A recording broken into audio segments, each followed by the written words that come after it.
سلام. اینجا خواستم یه ذره به عنوان تانه 11 ببینم میتونم تانه 12 رو بزنم.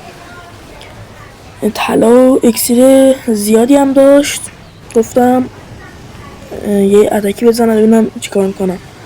تقریبا 60% زدم. باز شما تو کامنت بگین که خوب بود یا نه.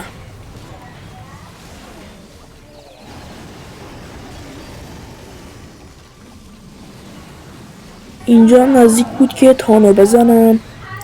یه ذره مونده اون الکترو به سمت برج جهنمی نمیرفت، تانها رو زده بودم. باز شما تو کامنت بگین که به نظرتون به عنوان تانه 11 یه تانه 12 خوب زدم یا نه. این کلن یعنی کلن ارتش پارسی، یه کلن خیلی خوبیه. بهتون توصیه میشه که بیاین اسفید. هر کسی رو راه میدیم تانه 6 به بالا. بیایید.